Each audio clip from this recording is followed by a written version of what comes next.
नमस्कार दोस्तों, एक और नई कहानी में मैं आपका हार्दिक अभिनंदन और स्वागत करता हूँ। जब हनुमान जी ने तोड़ा भीम का अभिमान, भीम को यह अभिमान हो गया था कि संसार में उससे अधिक बलवान और कोई नहीं है। 100 हाथियों का बल है उसमें, उसे कोई परास्त नहीं कर सकता।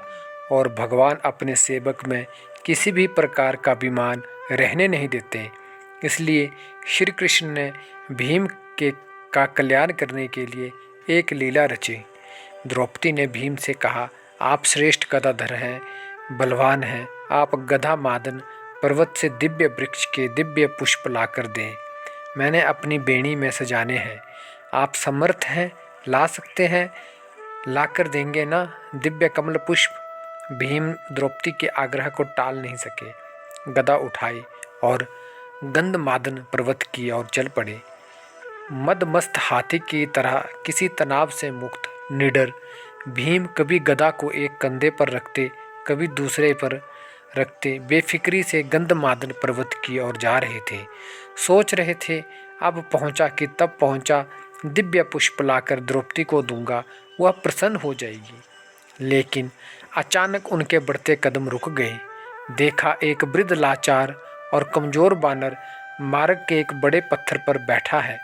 उसने अपनी पूंछ आगे के उस पत्थर तक बिछा रखी है जिससे रास्ता रुक गया है। पूंछ हटाए बिना आगे नहीं बढ़ा जा सकता, अर्थात उस बानर से अपनी पूंछ से मार्ग रोक रखा था। और कोई भी बलवान व्यक्ति किसी को उलांघ कर मार्ग नहीं बनाता, बल्कि मार्ग की बाधा को हटाकर आगे बढ़ता है।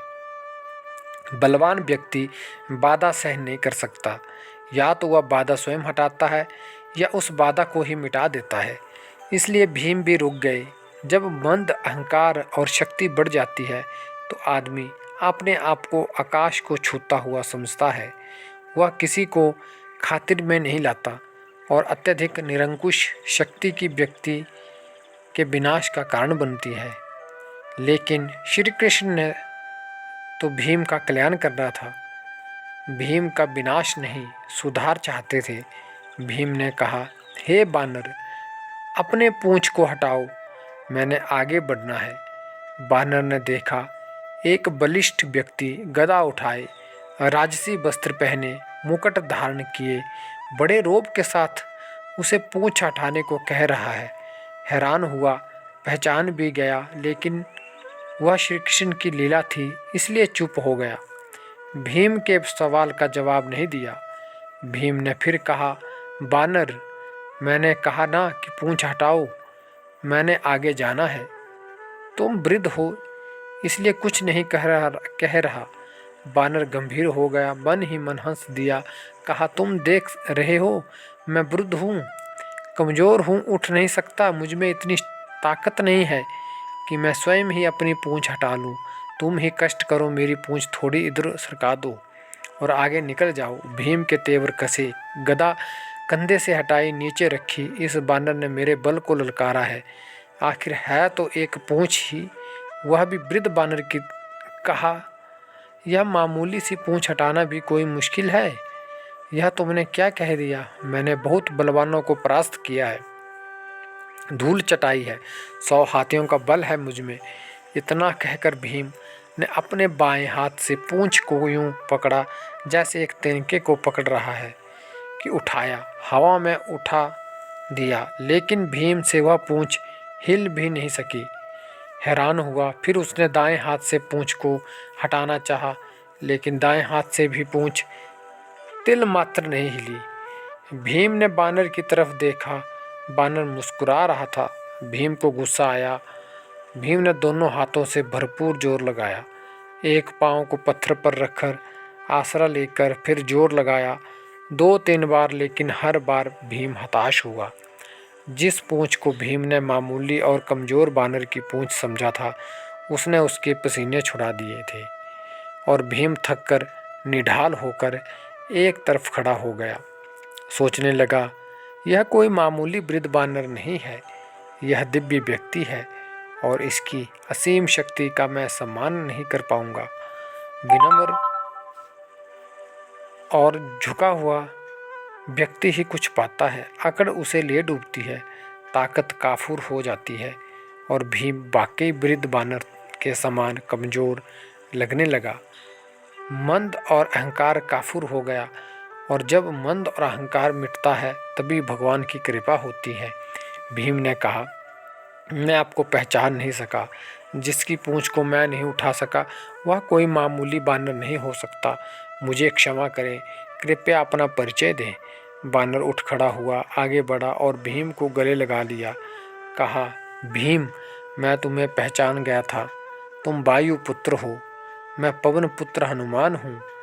श्री कृष्ण का सेवक, श्री राम का सेवक होने के सिवा मेरी कोई पहचान नहीं, और उन्हीं के आदेश पर मैं इस मार्ग पर लेटा हूँ ताकि तुम्हें तुम्हारी असलियत बता सकूं।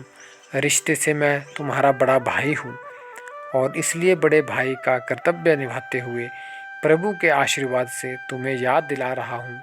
शक्ति का ताकत का अभिमान ना करें, क्योंकि यह ताकत और बल तुम्हारा नहीं, भगवान ने ही इसे दिया है।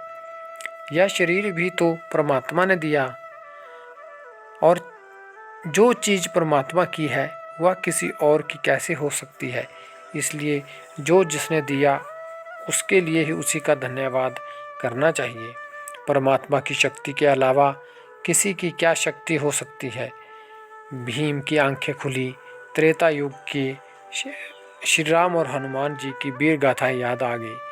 प्रेम से, श्रद्धा से भीम की आंखें भी खुल गई, और भावों के इसी प्रभाव में भीम ने हनुमान जी को समुद्र लांघने के समय पर धारण किए गए विशाल रूप का दर्शन कराने का अनुरोध कर दिया, और हनुमान जी ने श्री राम की कृपा से अपना आकार वैसा ही बढ़ाया जैसा उन्होंने 100 योजन समुद्र लांघने के समय धारण किया था।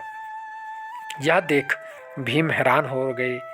वह कभी हनुमान जी के चरणों में देखता और कभी उनके आकाश छूते मस्तक को, जिसे वह देख ही नहीं पा रहा था। हनुमान जी ने कहा, भीम, मेरे इस रूप को तुम देख नहीं पा रहे, लेकिन मैं श्री राम की कृपा से इसे भी बड़ा रूप धारण कर सकता हूँ। भीम ने हाथ जोड़कर सिर झटक दिया और हनुमान जी के चरणों में गिर पड़ा। भौतिक पद, प्रतिष्ठा और धन का अभिमान कैसा? यह तो सभी कभी भी नष्ट हो सकते हैं।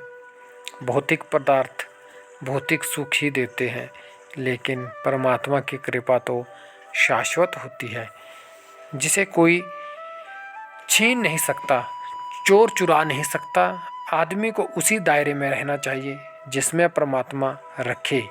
परमात्मा की इच्छा के बिना तो पत्ता भी नहीं हिल सकता। इंसान की ज़िंदगी का क्या भरोसा, किसी भी मोड़ पर 4 कदम की दूरी पर ख़त्म हो सकती है। दोस्तों, अगर आपको ये कहानी अच्छी लगी हो तो आप इस चैनल को शेयर, कमेंट और इसे लाइक ज़रूर करें, और इसी तरह की स्टोरी देखने के लिए इसे सब्सक्राइब करें। धन्यवाद। आपका दिन शुभ हो।